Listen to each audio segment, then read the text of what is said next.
I guess before I found yoga, I had a lot of anger. I had a lot of sadness. I definitely pitied myself. I didn't have a great outlook on life. Like I said, my mind was not a pretty place, and I really, really hated being there. I hated my circumstances. I hated what I had gone through. I had no compassion for myself. I was extremely hard on myself, but at the same time, I wasn't doing anything about it. And I didn't have any tools to, you know, I didn't find anything that was helping me. I had tried other forms of therapies. I had tried other forms of movement, but I just didn't find something that encompassed everything in one pretty little package. And when I really started diving into the depth of yoga and everything that it has to offer. Like, yoga isn't, like I said, there are 7 other limbs, 7 other aspects of classical yoga. And the ethics, there's one limb that's specifically ethics. And there's ethics for yourself and then ethics for how you are in the world. And one of the practices is non-harm or kindness. And it's such a small, for me, it's not small. It's one of the biggest pieces of yoga. But one of the aspects of yoga is non-harming and non-violence and choosing kindness.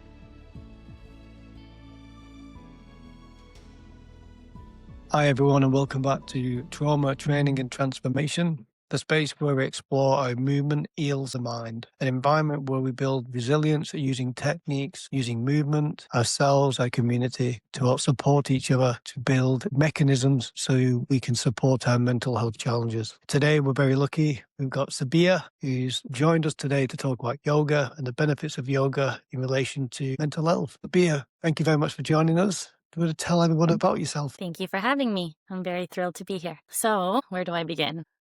Came to yoga about almost 6 years ago now. It's actually something that I was very resistant to try. I did competitive gymnastics growing up, and coming from that, I looked at yoga as a little bit boring, something that was too slow for me, and there was just a lot of resistance. It was recommended to me over and over again, but yeah, like I said, I was extremely resistant, and it just felt like the complete opposite of gymnastics. I don't find it to be that way now, but I'll get into that a little bit more. But yeah, I think what scared me the most was slowing down. And what I loved about gymnastics is you don't have time to think. You're moving so quickly, and everything that you're doing is kind of intense that you're not really sitting with what's going on inside. And when I came to yoga, that was definitely the challenge. It was sitting with discomfort, and I didn't know how to do that at all. I wanted to run. I wanted to escape.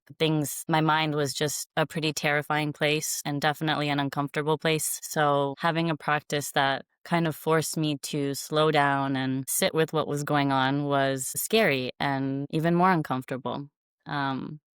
But I guess my body didn't give me a choice. I was in so much pain, not just mentally, but physically as well. And I didn't come to yoga for relief of the mind. I didn't know that it was going to help so much with my mental health. So I came to it for physical relief, and it got to a point where I just couldn't ignore my body's pain any longer. And so that's how it all began about 6 years ago. And I didn't really spend much time working on the mental health aspect of it. I guess I didn't even realize that it was helping with my mental health until a little bit later on. I just knew that physically it was allowing me to heal, and so I stuck with it. And then about a year later, I started noticing that I wasn't feeling anxious. I was able to take on challenges in my personal life, in my professional life, in ways that I just wasn't able to do before. I had this new capacity. I wasn't trying to run away. I was excited to explore what was going on inside. And that's really when I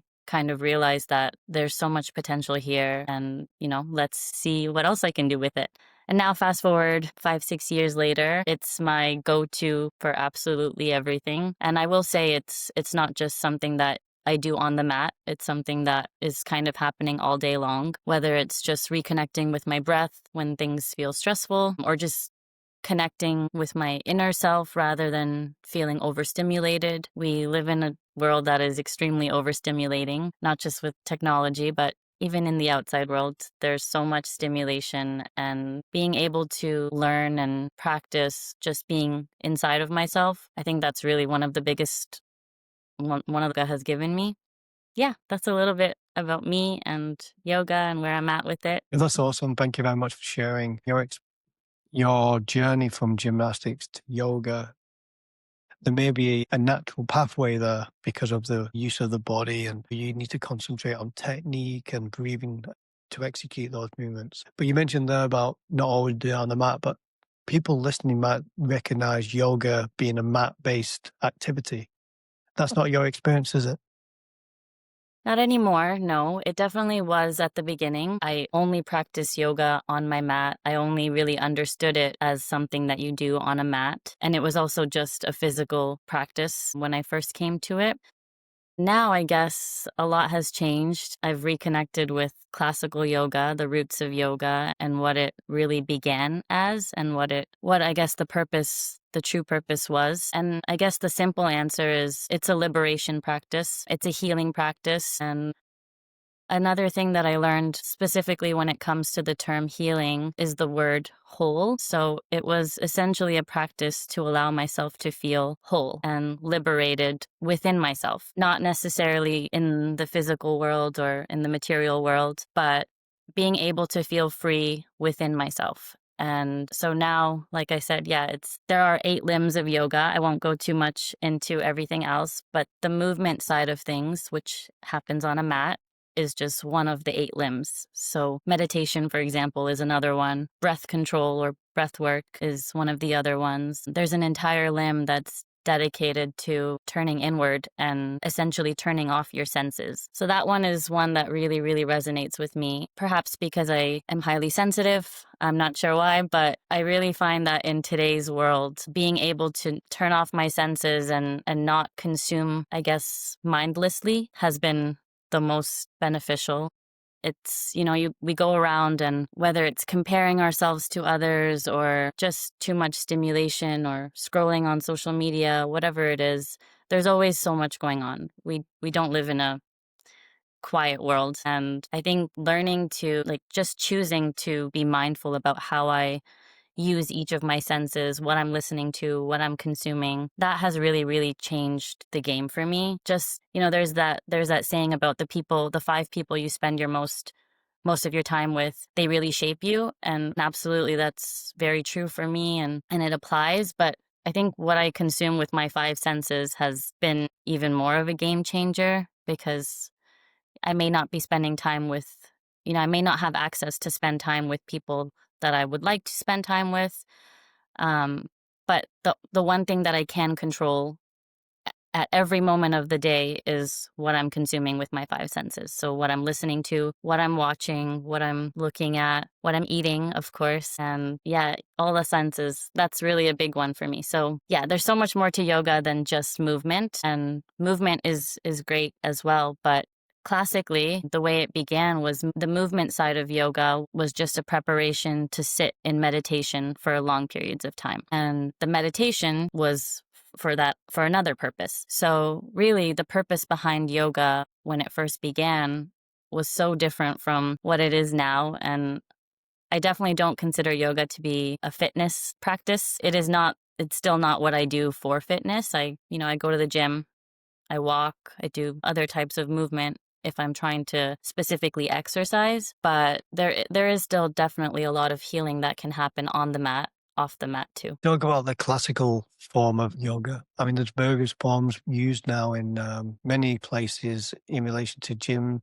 preparation. People use it for treatment, recovering in form of rehab. What drew you to the classical form, and would you recommend that form over any other, or do you feel like pick whatever you feel suits your needs? I guess it's a bit of both. None of us are the same, and none of us are dealing with the same challenges. So if it brings you to yoga at all, I say go for it. And obviously listen to your own heart, your own soul, and do what is best for you. But I will also say that from my perspective, it feels ignorant to ignore the roots of yoga and where it came from, for example. I guess the best way to put it is yoga has been colonized, and just like so many other things, and to ignore where it came from and the people who created it would just be unjust. And yeah, that's kind of how I feel about it. But yeah, I guess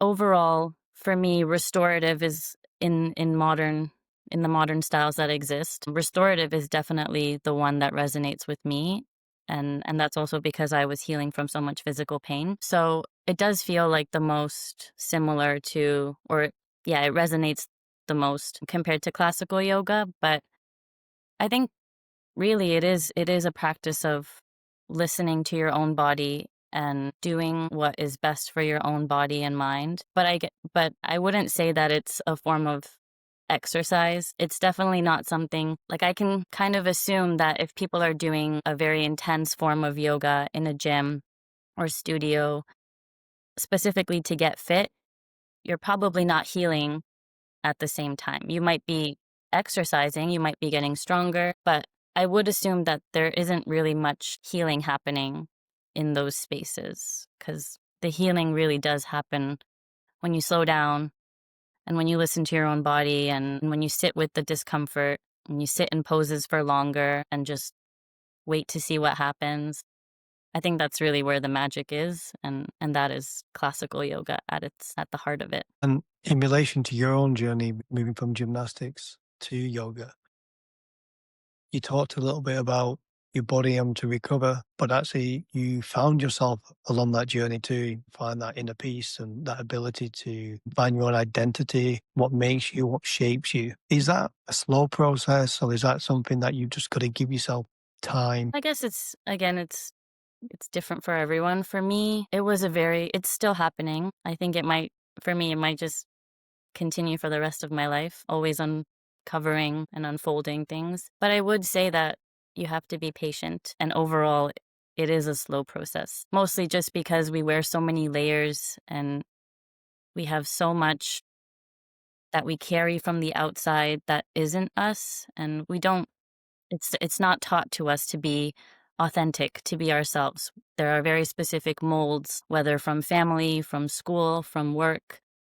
There's so much taught to us from the outside world that there's often not even a chance or time to ask yourself, well, what do you think?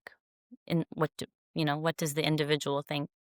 So I think it really does depend on the person because someone from a family might have grown up being a little bit more authentic and having the room to be authentic, but the more layers you have, the more time it's going to take to peel them all back and really find out who are you underneath all of that and who do you want to be underneath all of that. It can take time also just because you've never done that before. Like for me, I never grew up thinking, what do I think and who am I underneath? It was specific roles, specific expectations. And so I just had to listen for a very long time. And, I would ask myself, okay, well, what do I think? And sometimes it was just, there was so many walls around that question that there was just no answer coming for a long time. And so I just kept asking the question and kept sitting there on the mat and waiting for, okay, well, what is my opinion? How do I want to show up in the world? How do I really feel about this or that? And yeah, it's still happening. It's still happening for me. So People who suffer with mental health issues, their individual journey could have an impact on how do they cope with that time? Do they have enough time to find themselves? Who do they connect with? People often with mental health issues self isolate because they feel like they're the only ones who can resolve that mental barrier that they need to overcome. But yoga is very, you have to have patience, learning the technique, patience of learning to breathe, but breathe with purpose. How did you find that transition? Now you talked a little bit about still trying to find where you are, but was it an easy transition? And what would you signal as being the difficult thing that you had to overcome? so I guess in a sense, I'm a little bit lucky. This journey of mine, well, I guess everything happens for a reason and happens the way it's meant to, but all of this for me happened during the pandemic, and I had an ample amount of time. I had nothing else to do, and it was kind of like healing was the only option. I couldn't work because my industry was pretty much shut down, and I didn't have a job for the first 8 to 10 months of the pandemic. So For me, my experience was very much like there's lots of time. It's time to heal. And so for people who are coming to this now, for example, who don't have that kind of time to dedicate, I think it will probably take even longer to to get all the benefits and to really feel like yoga can help. But the breath is one thing that is happening all day long. As long as we're alive, we're breathing, which is great. And there's so much you can do with breath control and breath work that I think it's a lot more powerful than people potentially realize. One little example, when we get anxious or when our brain changes and let's say we're afraid or nervous, we breathe differently. And knowing that we can control our breath, just for me, learning that I was in control of how I breathe, being mindful and bringing my attention to how am I breathing right now? Is there a way that I can change it? And essentially use that to manipulate my mind into feeling calmer. I didn't know that that was something that I could do. So when I used to experience anxiety, I thought that I had no choice in the matter. I thought that I was not the one in control. Anxiety was in control, and I noticed my breathing would change. I would hold my breath or whatnot. And when I learned that I am in control, and if I choose to breathe a certain way, for example, deep belly, like breathing into your belly, just slowing down the breath, all of that, I would feel calmer. And it's like I was signaling to my brain that, you're okay, everything is okay. And that itself was huge and life changing for me because it's the one thing that I can always come back to, even if I don't have time. I can take 10 seconds to just change how I'm breathing and bring my attention there. And that is a lot more helpful than I could have ever imagined it would be. Breathing is very key. It's something that I don't think we discuss a lot about really because we use breathing in a way of forming technique, concentration, but using it with purpose sometimes can be lost. Thank you for sharing about your experience with anxiety. People who listen to this today will realize that their issues with anxiety could be quite complex.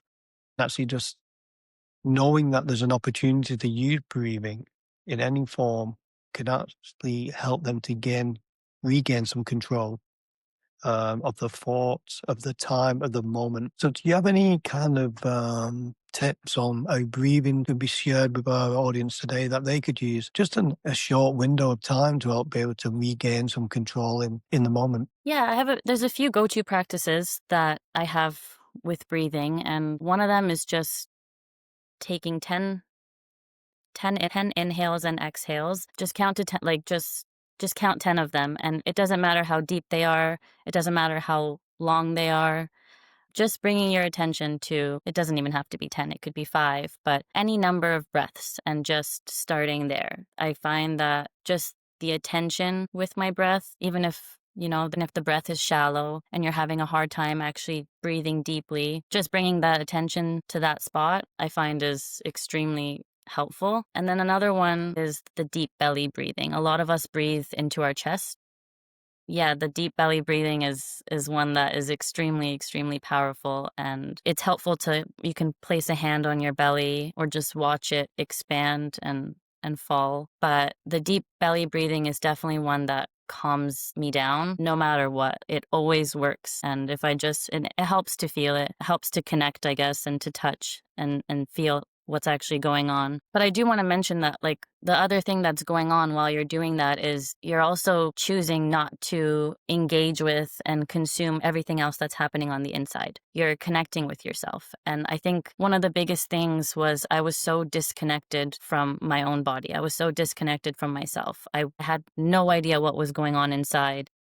That itself, the disconnect, was probably the biggest issue. Like, my mind was one entity and my body was another entity entirely. And that feeling of disconnection from myself, it kind of was the issue in so many of the things that I was dealing with. Like, I wasn't in my body, I guess. And bringing myself back into my body and reconnecting with it and appreciating it was a whole different thing. Like, as connected as I was to my body in gymnastics, it was not in this way, the way it is with yoga. So I used my body and I was very aware of my muscles and what I was doing, but I wasn't connected to it in the way I am now. And so yeah, the deep belly one is a huge one. There's also equal part breathing, which in modern terms, I guess it's called box breathing. So you inhale for a count of 4, let's say, you hold for a count of 4, you exhale for a count of 4, and then you hold again for a count of 4. And it could be any number, but they're all the same number. But it's just, again,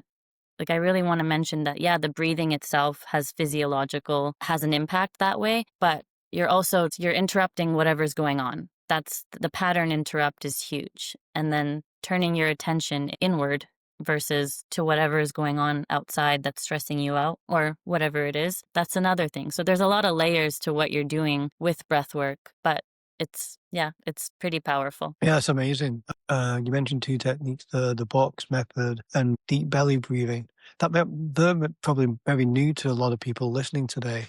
How did you find learning deep belly breathing? And do you think it's an easy technique for listeners to do in their own time? Absolutely. I think it's one of the easiest. That's how we're meant to breathe. I try and be mindful that all day long I'm breathing into my belly because I do feel a lot better when I breathe that way versus expanding my chest. So I think it's extremely easy to learn. I wouldn't say that it would be challenging for anyone, but I think the easiest way to maybe begin with it would be doing it laying down. You can do it standing, sitting all day long, but I think the easiest way to be mindful about it and to really ease into it is to do it lying down. Your chest will already be kind of more relaxed because you're laying down. You can watch your belly rather than straining your neck and looking down. So yeah, laying down, I would say, would be the easiest way to maybe start it for the first time. You mentioned about your transition from gymnastics to yoga, and a lot of people will use yoga for maybe their only form of physical activity or a way of detoxing from a busy day. My knowledge of physical exercise, getting some of the poses was always a difficult thing, but it's more than that, isn't it? So it's more than just getting on a mat, it's more than the poses, but talk about the poses themselves. What's the importance behind them and how can they benefit, not just physically, but mentally? so okay, I guess so. I'll just maybe touch on what they were all created for in the first place. And I did briefly mention that the purpose of the yoga poses when they first were created and when they originated was for people to prepare to sit in meditation for like up to 8 hours, 10 hours a day. So your body wasn't able to do that unless you performed these poses and these postures because it was uncomfortable and sitting for that long is a challenge. So people did these stretches and that helped them prepare and be able to actually sit and meditate for long periods of time. Obviously, we're not trying to meditate for 8 hours a day here. Some people might not even have the goal of meditating at all, which is absolutely fine. So I think the one thing I will say is think of a purpose, any kind of purpose. So, for example, right now, I primarily work in a chair and on a screen. So, I essentially try and find postures that are going to help me do that. So, it's really more about bringing that purpose into your yoga practice. And whether it's preparing for a day of sitting at a computer all day, or whether it's releasing, sitting, whatever it is you've done all day, just bringing that purpose into it will help you determine, number one, which postures would be suitable. My upper body, for example, there's a lot of stretching that needs to happen. There's a lot of releasing that needs to happen when you're sitting in front of a screen all day at a computer. Your wrists, I think it's quite common for people to develop carpal tunnel syndrome and issues with their wrists from typing on a computer all day. So just being mindful of how are you using your body in the day? What are the challenges that are presented to you? For example, someone driving all day will be their arms will be up like this. So you want to really pay attention to what are you using your body for and how can you stretch those parts and breathe into those parts to make those activities easier. So I guess that would be my advice. Really, really lean into wherever there's discomfort already. So if you have neck pain or if you have lower back pain, It's finding those postures that allow you to breathe into those parts when there's nothing going on physically and your mind is where everything is happening. Just connect the movement with the breath. So for example, when you're lifting your arms for a pose, do an inhale and then exhale, bring them down. When you're stretching in a certain way, do an inhale to get into it and then an exhale once you're in the pose. So it's really connecting and finding that rhythm, breath, and movement that for me and for a lot of people I know is where your mind can kind of have something else to focus on, but also find some calm and find some peace. Well, first, I want, everyone listening to know that yoga is for everyone. There is no person that cannot practice yoga. It doesn't matter how able bodied you are, none of it matters. Yoga is for everyone if they want to explore it. I guess before I found yoga, I had a lot of anger. I had a lot of sadness. I definitely pitied myself. I didn't have a great outlook on life. Like I said, my mind was not a pretty place, and I really, really hated being there. I hated my circumstances. I hated what I had gone through. I had no compassion for myself. I was extremely hard on myself, but at the same time, I wasn't doing anything about it. And I didn't have any tools to, you know, I, I didn't find anything that was helping me. I had tried other forms of therapies. I had tried other forms of movement, but I just didn't find something that encompassed everything in one pretty little package. And when I really started diving into the depth of yoga and everything that it has to offer. Like yoga isn't like I said, there are 7 other limbs, 7 other aspects of classical yoga, and the ethics. There's one limb that's specifically ethics, and there's ethics for yourself, and then ethics for how you are in the world. And one of the practices is non-harm or kindness, and it's such a small. I mean, for me, it's not small. It's one of the biggest pieces of yoga. But one of the aspects of yoga is non-harming and non-violence and choosing kindness. So when I finally dove into those other parts of yoga that weren't just movement, I had this framework that was basically just telling me, accept yourself, be kind to yourself. Don't harm yourself. And that was huge for me because I was always judging. I was always judging myself. And I think I was always judging others too, subconsciously, but mostly I was judging myself. And I could not find it in me to be compassionate. And another thing was I was either always living in the past or I was in the future. I was worrying about the future or I was, grieving the past. And being in that present moment, learning to just be present and accept my present moment and then, being kind to myself about it. So even if I was sitting there judging myself, I would say to myself, I would just repeat these things like, that's okay.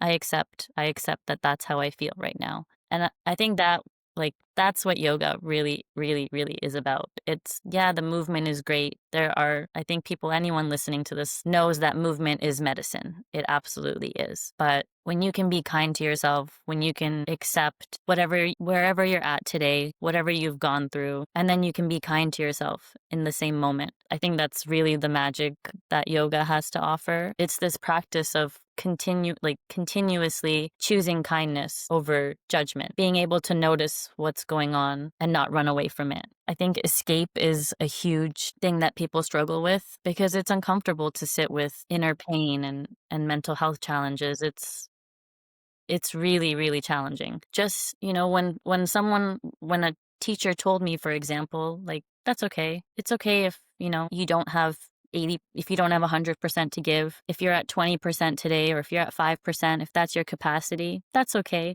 It was like, everything is okay. There was no judgment. There was just compassion and kindness and acceptance. And in a world where it's so hard to accept ourselves and accept that we are whole humans, we are complete, and we are perfect the way we are in every moment. It doesn't matter how it changes from one moment to the next. Yoga teaches us that you are always whole and you are always perfect just the way you are. That's how you were created. Things happen to you, and things are happening all around you that you can't control. But the one thing that you can control, which is exactly what yoga teaches, is you choose how to think about that. You choose what to do with that information. You can always choose, how you approach everything that's going on around you. And the way I approach, when I feel like I'm being hard on myself, I just have these few phrases that I repeat, and it's like, I accept that. That's okay. I accept where you're at today. I accept what's going on right now. I accept my feelings. I just accept. I notice you, I see you, and it's okay. It's totally okay. And I think that's the biggest thing. That's what yoga is for me. That's very powerful. And I'm sure listeners who've just heard a part of your journey, that'll be very similar to their own in the sense of searching for that inner peace or trying to quiet the noise and maybe struggling to find an entity that works. Movement is medicine, you're right, and it can only go to benefit everybody if they accept that, first of all, they're not alone. Second of all, that the weight isn't too heavy. And there's people out there that can share that burden with them. But you also touched a little bit about how you feel about yourself and that negativity associated with that. And I think a massive thing that listeners could really benefit from is reward, self reward. Be true to yourself. First of all, you're a good person. And I feel yoga, in a way, helps you to reconnect to that feeling. Would you agree? Absolutely. No, there were a lot of voices that were telling me that my choices or my opinions were not only wrong, but bad. So of course I was sitting with this thought that maybe I am a bad person. Maybe I shouldn't accept myself the way I am, and maybe I should try and change and fit the mold and, do what I'm told and live up to these expectations that have been laid out for me. So that self-loathing and that self-judgment, absolutely, like yoga is what helped me with those. There's no other practice that I've ever found that has helped me with those specific challenges. And it's really the biggest focus of classical yoga is, we are all good people. We are all creations, and we're meant to be authentic. We're meant to be ourselves. And yes, we live in a civilized society. It's obvious that we have to be mindful of that to a certain extent, but not if it's harming us. And I think that principle of non-harming not only others, but especially yourself, it's liberating. It's one of the most liberating feelings I've ever felt is, well, that's okay if no one else accepts me. I accept me. And the power that gave back to myself, like that, the power I got back and the control I got back from just a simple shift, not simple. It wasn't simple, but it's more than possible. Anyone can have that shift, and if they're open, it's extremely possible to go from that place of non-acceptance and harming yourself with your thoughts and with anything else. It's possible for anyone. Anyone can get to that place with the practices of yoga. So, along with your journey, you utilized the benefits of physical recovery. We look at the multifaceted versions of yoga. Each one deserves their own respect, and people use them for their own benefit. You got the poses combined with breath, and then we look at meditation. By using all those three key areas, how do you feel listeners would benefit starting the first session to see they can reconnect to the body and mind using yoga? So the option is, of course, always there to go to a class. I guess my advice would be to steer clear of the ones that focus on the practice as fitness. If the goal for you is really reconnecting with the body and the mind and healing the mind, I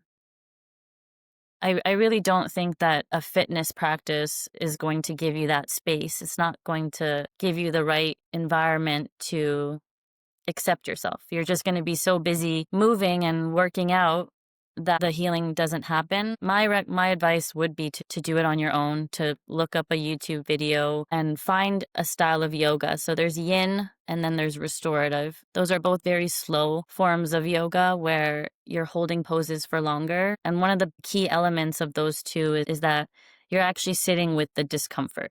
And the sitting with the discomfort is what is really important and what will allow you and give you that space and that time to reconnect the body and the mind. Because if you're in a pose for maybe 1 or 2 seconds and then moving to the next one, you're not sitting with any of that discomfort. You're not really pushing that limit. And I definitely don't recommend straining yourself. There shouldn't be pain when you're performing and holding these poses for long. You should always find a comfortable form of the posture of the pose that feels good for your body where there isn't any strain. As far as you can, where you're breathing steadily, you feel comfortable, and you can sit there for 3 to 5 minutes. So those are my recommendations. I would say that it can also be just overstimulating being in a class. So my recommendation for yoga is definitely to start with it as a practice that you do on your own. I know that could be challenging for a lot of people. And of course, if you can find a class that isn't fitness focused, it's not, the focus isn't your physical appearance. The focus isn't how well you can perform, because it's not a performance. It's really a practice. And so if you can find a place that offers yoga that is conducive and gives you that space, that's great. But if it's just fitness focused, you're really not going to get that connection with the mind and the body, and you're probably better off doing it on your own at home. So those would be my recommendations. Yin and restorative are the two that I do resonate with and I do find are very helpful. And then the third one is also Hatha yoga, which people may have heard of. People might be familiar with it. But it's another style that is by some people, I guess, considered quite close to the traditional yoga. And I would also recommend that, as long as, again, it's not fitness focused and the pace isn't so fast that you don't have time to actually connect with what's going on inside. Thank you for sharing. I think it's important that individuals who start on any journey in any kind of way of reconnecting or using a different mechanism in this way to reconnect, support their physical, mental well-being, is first of all accepting that they need to find something. Second of all, being in a safe environment, going to a class or doing it at home, that can be based on the individual's needs and requirements. But also when they're trying to reconnect to the body, they need to reconnect the mind and allow that moment of clarity and not let the noise in. So when you shared your recommendations, I think a lot of listeners will gain a little bit of confidence from that, knowing that it could be in your own slow pace, watching a YouTube video, or even just doing it with a friend in your home. I touched a little bit there about quietening the noise. That noise could be your negative thoughts. It could be the trauma that you're trying to resolve. But one thing I've always found with yoga is it allows you to find patience with yourself. There's no rush. Even if you leave yoga with just learning one technique and one breath, you can take that into anything. With athletes who might suffer with some form of hamstring or back injury, by learning yoga, it made you feel more confident and stronger. So if I was a listener new to yoga and I'm listening to Sabeeha talk about the benefits, how would you get me to start yoga, and what would be the steps I needed to do to make sure it benefited me? So if you are going to be doing it by yourself at home, I would, I guess, recommend, so look up the different styles, maybe go through a few YouTube videos of different types of yoga, and give yourself that time to really connect with the instructor, but also their style of yoga. I think the one thing that I want to stress is you need to feel safe and comfortable in the practice. We don't want to have a situation where there's re-traumatization. I definitely want to stress that you need to be comfortable and feel at ease and at peace with whoever is leading the practice with you. Yeah, it would be great if we could just trust everyone and feel safe with everyone, but that's definitely not the case. I think for most people that would not be the case. So give yourself a little bit of time to find someone that you do connect with, and that could take some time, but there's no rush. There really is no rush. So finding someone that you're comfortable with, finding a teacher that resonates with you, whether it's a voice that's soothing or whether it's the pace that they're going at that really that you connect with. I even want to put this out there, but when you go to a studio and when you go to a class, even if you're the only one that's doing your own thing, the practice is always yours. So even if an instructor is leading you through a series of poses and postures, you have the control at any moment to opt out, to stay in a pose longer, to do an entirely different pose. It may feel scary at first. It may make you feel nervous to do something different from what everyone else is doing. But just remember that it is your practice. And even if you need a teacher or a class, the structure of a class and the environment of a class to actually come to yoga, just remember that at no point do you have to do what they're telling you to do. You are always in control of your yoga practice, and just going into it with that knowing is, I think, extremely important. So after you've potentially found either a class you're going to go to or a YouTube video that you're going to follow, spend some time setting up your space. So if you're at home, you can maybe do this a little bit more in depth. Have a dedicated space. They say that your spiritual energy collects wherever you practice. So over time, if you practice in the same space, for example, that energy of calm and peace will collect, and you can go to that spot whenever you need a moment and whenever you need to calm down. That energy collects in that space. So have a dedicated space would be another thing. And then if you're doing it in a studio, just take a moment to settle in your space, make that intention that this is my space. I'm in control in this space. I'm the one in charge of my practice. And then just, yeah, so that's the other thing, the space. But yeah, once you're there, I think continuously checking in with yourself, reminding yourself that, I'm going to commit to making a commitment also is really, really powerful. So, classes are a little bit more difficult because you're pretty much committed to 1 hour. Of course, you can do what you like. You can walk out sooner if you need to. But I do find that, especially with mental health challenges and trauma specifically, it's difficult to listen to yourself when you're in this structured class that is 1 hour long. And it might feel stressful to just walk out when needed. For those with trauma, I would recommend finding a class or a teacher that is trauma informed. There's so many teachers that now are trauma informed yoga teachers. It's extremely important for teachers, I think for all yoga teachers, to be trauma informed. And a little bit more insight to this is, so if you go to a trauma informed class, for example, the teacher would never enter your space or touch you to make an adjustment without your consent. That's just one little piece of trauma-informed yoga. But if you are dealing with trauma, just remember that not everyone is trauma-informed, and you may end up in a class where someone comes into your space and adjusts you without your permission, and that can be re-traumatizing. So really just be intentional about how you're going to be practicing the yoga. And I think my biggest recommendation is start small. 5 minutes is more than enough time to dedicate to yoga. You do not have to go to a 1 hour long class. It may be for some, but it's certainly not for all. I think for me, knowing that, 5 minutes is all I need to benefit was a huge relief. So when I started yoga, I wasn't doing 1 hour long practices. I was doing 5 minutes on the mat, and I was probably doing a maximum of 3 poses. So I chose poses that felt like they calmed me down. One of them was child's pose. I really loved it. I just felt like, I could stay calm in that position. And there were times where I just spent 5 minutes in a child's pose and that was it. So maybe even look up some of the postures, some of the poses, and check in with yourself, which one sounds like it might be helpful. And yeah, start small, start there. Just getting more comfortable, getting to know it a little bit more, I think eases a lot of that fear with the unknown, especially when it comes to mental health. That unknown can be even scarier. And it might not be helpful to deal with so many unknowns all at once. So I think the recommendation would definitely be learn a little bit about yoga. That is yoga. You don't have to jump into movement right away. So get a little bit familiar with it so that it doesn't feel so unknown. And then once you feel like, okay, I know it's not completely unknown, it doesn't feel so scary, now I can spend 5 minutes on the mat, or now I can spend 10 minutes on the mat, or now I can actually go to a yoga class. I think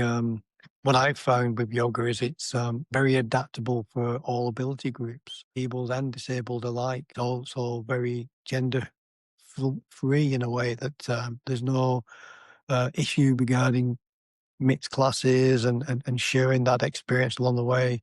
Also, the instructors being more aware about mental health and being informed can also influence a better and safer environment for themselves, but also for the clients that they work with. I think knowledge about mental health is on the increase due to the issue that so many people deal with. One thing I've always enjoyed when you mention about yoga is just the passion comes through, your enthusiasm. And I think that's a little bit based on your own journey, a self-reflection and that realization of how far you've come. But knowing that you've still quite positively know you've got some way to go. So for the benefit of our listeners, is there any final thoughts that you would provide anyone in relation to yoga, the benefits, how movement with yoga can help with mental health? Yeah, so like we already touched upon, movement absolutely is medicine. And I think one of the things I didn't touch on yet is that emotions, so our emotional state is, our mental state. One of the things that yoga, I guess, agrees with is that our emotions are energy in motion.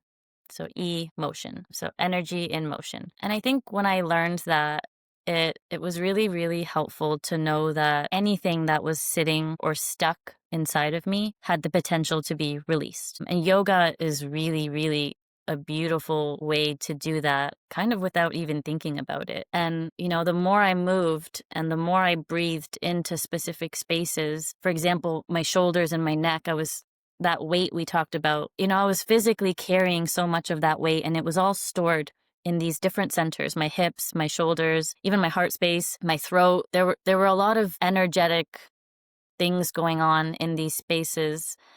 And yoga is what taught me that, that energy, if it doesn't have the space to move through you, that's when it gets stuck. And yoga was a practice that allowed me to move all of those emotions through, to release them, and to essentially clear myself of anything that I was holding on to. So that is another really, really huge part of it. And I think that, you know, whenever I notice that I've been stagnant for a while, things start to get stuck. And yoga is a really beautiful way to release from any part of the body. Wherever you're holding on to something, there is a posture for it. There are endless postures and they're all modifiable. They're all adaptable. So, you don't have to do you don't have to do I guess, proposed form of that posture. You don't have to do it in its fullness. I did air quotes because, there isn't, the pose is whatever you need it to be. So yeah, you can let it all go. And yoga really is helpful for letting it all go and allowing that energy to move through you so that there isn't that stuck energy and you're not filled with all this mental, emotional, and physical pain. Sabeeha, thank you very much for joining us Yep. today. I think it's been a very